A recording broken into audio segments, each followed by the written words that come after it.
सभी लोग एक बार इसकी बात सुनो। ये हमारे गौतम बुद्ध की बुराई कर रहा है। सुनो इसकी बात, फिर इसके बाद मैं इसके सनातन धर्म की पोल खोलता हूँ।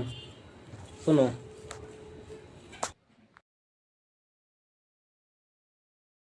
जितने सरकारी कार्यालय हैं, राम कृष्ण की फोटो नहीं हो सकती, लेकिन बुद्ध हर जगह बैठे हुए हैं। हम पूछ रहे हैं भारत सरकार से कि आपके सारे कार्यालयों में बुद्ध की मूर्ति क्यों स्थापित की गई? वो धर्मनिरपेक्षता में नहीं आते। जहाँ जहाँ सनातन धर्म का पालन करने वाला होगा, अधर्मी को अपने आसपास भटकने नहीं देगा। क्यों देश विदेश में जाकर के आप नारा शुरू कर दिए हो? ये देश युद्ध का नहीं है, ये बुद्ध का। ये बुद्ध का देश कब से हो गया बताओ? कितनी बड़ी गलत बात कही जा रही है। भारत बुद्ध का नहीं, बुद्ध का देश। सुनो इसको, सुन लिए? देखो, इसके सनातन धर्म में शूद्रों का तो कोई इज्जत है नहीं। हिंदू धर्म में शूद्रों की कोई इज्जत है? हिंदू धर्म में शूद्र का कोई फायदा नहीं है, स्वर्ण का ही फायदा है। स्वर्ण भाई, वो हिंदू धर्म में ऊंचे जात के हैं। मंदिर में जितना भी चढ़ावा आता है, सब वो उस पैसे से, उस चढ़ावे से अपना घर चलाते हैं, अपने बच्चों को विदेश पढ़ने के लिए भेजते हैं। तो हिंदू धर्म से, सनातन धर्म से सिर्फ स्वर्ण लोगों को फायदा है, शूद्र लोगों को कोई फायदा है नहीं। उनको नीचे ही समझा जाएगा उसमें। तो जिस धर्म में कोई फायदा नहीं है, जिस धर्म में हमको नीचा समझा जाता है शूद्रों को, उस धर्म में शूद्र क्यों जाएंगे? क्यों जाएंगे? नहीं जाएंगे। तो इसलिए शूद्र जो है हिंदू धर्म छोड़ ही देंगे। 85% शूद्र हैं। आने वाले टाइम में सारे 85% शूद्र हिंदू धर्म छोड़ के बौद्ध धर्म में जाएंगे, धीरे धीरे जाएंगे। अब काफ़ी शूद्र जो है अभी उतना समझ जागरूक नहीं है। जैसे अभी एक वीडियो वायरल हुआ था कि एक कुत्ता जो है किसी बीमारी के कारण एक मूर्ति की परिक्रमा करने लगा।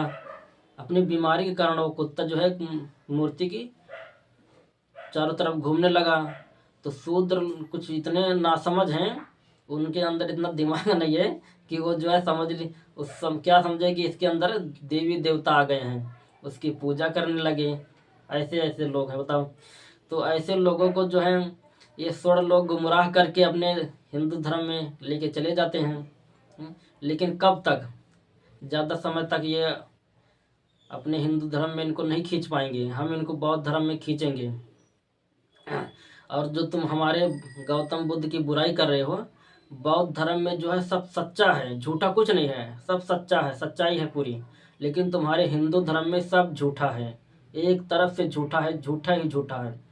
ना तुम्हारे राम सच्चे हैं, रामायण काल्पनिक है, रामायण काल्पनिक है। इसका मैं एक प्रमाण देता हूँ। इस प्रमाण से जो है थोड़े लोगों को मानना ही पड़ेगा कि हाँ रामायण काल्पनिक है। सुनो, देखो, आप लोग बताओ कि जो है पृथ्वी बड़ा है कि सूरज बड़ा है? विज्ञान में जो फिजिक्स पढ़ाते हैं, जो मैथ साइंस पढ़ाते हैं, उन टीचर से पूछना कि जो है ये पृथ्वी बड़ी है या सूरज बड़ा है, तो आपको बताएंगे कि पृथ्वी छोटी है, सूरज बड़ा है। सूरज जो है पृथ्वी से कई गुना ज़्यादा बड़ा है। हाँ, और रामायण में क्या दिखाया गया है कि पृथ्वी पे रहने वाले हनुमान जी सूरज को निकल गए।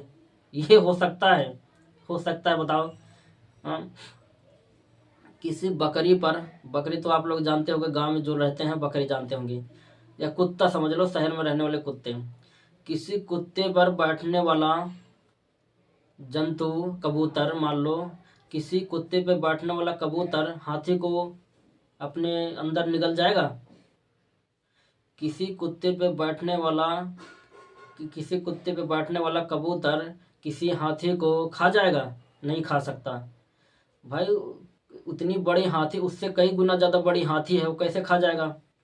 तो ठीक इसी तरह पृथ्वी पर रहने वाला एक छोटा सा हनुमान पृथ्वी से कई गुना बड़ा सूरज को कैसे निगल सकता है?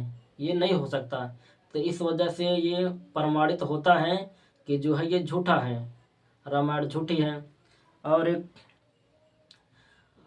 एक तर्क आपको देता हूँ, एक ऐसा प्रमाण देता हूँ कि आप लोगों को मानना पड़ेगा कि हाँ हिंदू धर्म काल्पनिक है।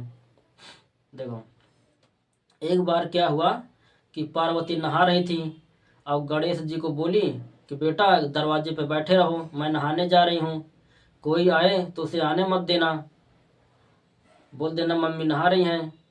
पार्वती नहाने चली गई, इधर गणेश जी दरवाजे पर बैठे हैं। शंकर जी आए तो पहचानता नहीं था वो अपने पापा को। शंकर जी आए, घुसे जा रहे हैं, वो रोक रहा है गणेश, कहाँ जा रहे हो, मम्मी नहा रही हैं। कह रहा तू मेरे को रोकेगा। दोनों में बहस हो गई। बस शंकर जी ने निकाला तलवार, धड़ से अलग गला काट दिया, सर जो है धड़ से अलग कर दिया। अंदर चले गए। बोले अरे, जब अंदर गए तो पार्वती बोली अरे तुम अंदर कैसे आ गए और हमारा लड़का कहाँ है।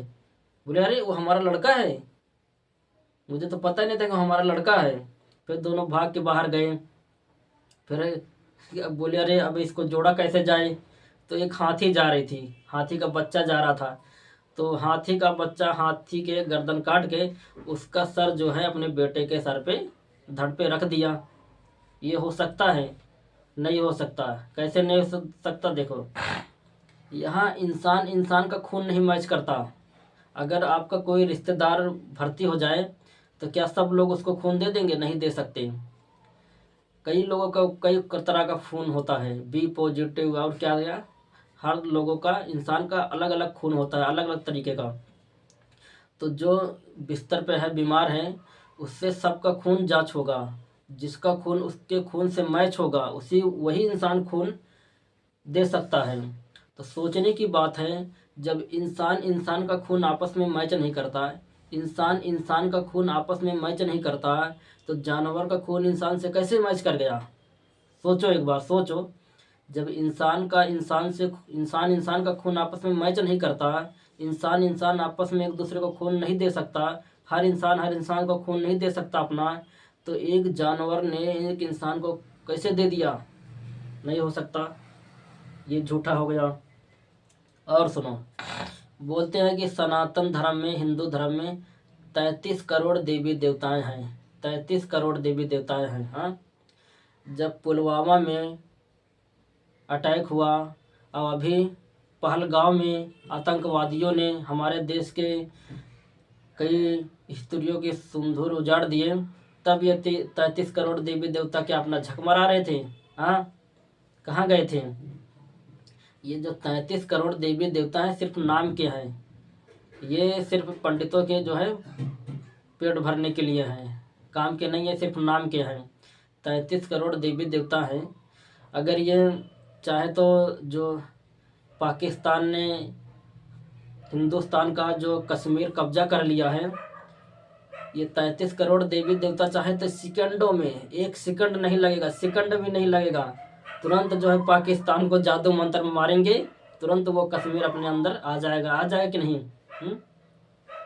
33 करोड़ देवी देवता अगर बॉर्डर पर खड़े हो जाएं तो हमारे जवान जो शहीद होते हैं, जो कितनी स्त्रियां विधवा हो जाती हैं, बच्चे अनाथ हो जाते हैं, ऐसा हो नहीं हो, लेकिन नहीं, ये सब झूठा है। 33 करोड़ देवी देवता है ही नहीं, है ही नहीं। भाई, इस पृथ्वी पे जो भी चीज़ है वो कभी ना कभी किसी न किसी को दिखती है, कभी ना कभी किसी न किसी को दिखाई देती है, लेकिन आज तक भगवान को किसी ने नहीं देखा, है ही नहीं, तो कहाँ से दिखेंगे? और ना ही 33 करोड़ देवी देवता हैं, सब झूठा है। पूरा हिंदू धर्म झूठा है। इस धर्म के आड़ में, इस हिंदू धर्म के आड़ में कितना गलत होता है, कितना गलत होता है बताओ। राम रहीम को देख लो, इस हिंदू धर्म के आड़ में, सनातन धर्म के आड़ में कितना गंदा काम कर रहा था। आसाराम बापू को देख लो। हाँ, और इसी धर्म को ये लोग बढ़ाने में लगे हुए हैं, बढ़ाने में लगे हुए हैं। अगर ये धर्म आगे बढ़ गया तो सत्यानाश ही सत्यानाश है। पूरा हिंदुस्तान बर्बाद हो जाएगा। देखो, अमेरिका सुपर पावर बन गया।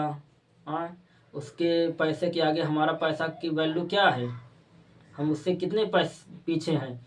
उसका $1 हमारे 80-90 रुपए के बराबर है। सोचो कितने पीछे हैं हम। जो है डॉलर पैसे के मुकाबले आगे बढ़ता जा रहा है। इनको हिंदू राष्ट्र बनाना है। चाइना वालों ने इतनी बढ़िया बुलेट ट्रेन बनाई है, 1000 किलोमीटर प्रति घंटा, वाह, सोचने वाली बात है। 1000 किलोमीटर प्रति घंटे की रफ्तार से 1000 किलोमीटर प्रति घंटे की रफ्तार से चलने वाली ट्रेन बना दी। इतना आगे निकल गया। और यहाँ हम हिंदू राष्ट्र बनाएंगे। हिंदू राष्ट्र बनाएंगे। अरे अगर यहाँ भी ऐसे ट्रेन बन जाए जो 1000 किलोमीटर प्रति घंटे की रफ्तार से चले, जो बेचारे इंडिया में गांव से इतना दूर अपने बीवी बच्चों को छोड़कर आते हैं शहर कमाने के लिए, अगर ऐसे ट्रेन हमारे यहाँ बन जाए तो कोई दूरी न रह जाए गांव से शहर की। छुट्टी के दिन, जैसे संडे की छुट्टी है, शाम को वो इंसान बैठेगा, 1 घंटे में अपने गांव पहुंच जाएगा, अपने बीवी बच्चों के साथ रहेगा, संडे छुट्टी मनाएगा बीवी बच्चों के साथ, फिर सोमवार की सुबह बैठेगा, ड्यूटी पे आ जाएगा। कोई दूरी रह जाएगी? कोई दूरी नहीं रह जाएगी। लेकिन नहीं, इनको हिंदू राष्ट्र बनाना है, हिंदू राष्ट्र बनाना है। हिंदू राष्ट्र बना के ये पूरे इंडिया को बर्बाद कर देंगे, सत्यानाश कर देंगे। और हमारे गौतम बुद्ध की बुराई कर रहे हैं। गौतम बुद्ध इंडिया के हैं, इंडिया में पैदा हुए थे, लेकिन जो है इंडिया में सबसे कम इनको माना जाता है, सबसे ज़्यादा इनको विदेशों में माना जाता है। सोचो, इंडिया के हो के इंडिया के लोग इनको नहीं मानते, विदेशों में ज़्यादा मानते हैं। और जो देश इनको मानता है वो इंडिया से कई गुना आगे है। जो देश इनको मानता है वो इंडिया से कई गुना आगे है, लेकिन इंडिया पीछे है। बताओ, शिक्षा की देवी यहाँ है, शिक्षा की देवी सरस्वती यहाँ है, लेकिन शिक्षा में कोई देश, दूसरा देश आगे है। हाँ, शिक्षा की देवी सरस्वती यहाँ है, लेकिन देश कोई शिक्षा के मामले में कोई दूसरा देश आगे है। और धन की देवी यहाँ है, धन की देवी यहाँ है, लेकिन धन के मामले में दूसरा देश आगे है। अरे उनसे बोलो, सरस्वती से बोलो, शिक्षा की देवी से बोलो कि तुम रहते यहाँ हो और काम किसी और देश का कर रहे हो। रहते यहाँ हो, काम किसी और देश का कर रहे हो। ये हिंदू धर्म जो है, हिंदू धर्म नहीं है, बर्बाद धर्म है, बर्बाद धर्म। और एक टाइम ऐसा आएगा, हम लोग एक टाइम ऐसा लाएंगे, बाम सेफ के लोग, भारत मुक्ति मोर्चा के लोग, बामन मेश्राम के नेतृत्व में लगे हुए हैं। एक टाइम ऐसा आएगा कि हिंदू धर्म ख़त्म कर देंगे हम, क्योंकि हिंदू धर्म में वही जो 15% स्वर्ण है उन्हीं को फ़ायदा है, उन्हीं को फ़ायदा है। जो 85% शूद्र हैं, शूद्रों को हिंदू धर्म में कोई फ़ायदा है नहीं, बस उनको नीच ही समझा जाता है। उस धर्म में कोई फ़ायदा है नहीं। और जिस दिन ये 85% लोग जागरूक हो गए, उस दिन ये हिंदू धर्म छोड़ के बौद्ध धर्म में आ जाएंगे। तो 15% स्वर्ण तुम लोग वही मंदिर में घंटे बजाते रहना, टन टन टन, समझे। और एक दिन ऐसा होगा जो है तुम हमारे गौतम बुद्ध की बुराई करोगे। रुको, हम तुमको बताते हैं। धीरे धीरे एक टाइम ऐसा लाएंगे कि तुम्हारा हिंदू धर्म, तुम सिर्फ 15% लोग टन टन घंटी बजाना। और तुम तो इस देश के हो भी नहीं, तुम तो बाहर से आए हो, बाहर से आए हो, आ रहे हो, बाहर से आए हो। 2000 में DNA टेस्ट हुआ था, तो DNA टेस्ट में पता चला कि ये ब्राह्मण लोग जो हैं विदेश से आए हैं, ये इंडिया के नहीं हैं। इंडिया के लोग वही 85% हैं, जिनको तुम लोगों ने गुलाम बना के रखा 5000 सालों तक, समझे। अब धीरे धीरे हम वो समय लाएंगे कि जो है हिंदू धर्म, सनातन धर्म खत्म होगा, बौद्ध धर्म इस देश में आगे बढ़ेगा। बस और कुछ नहीं कहना मुझे।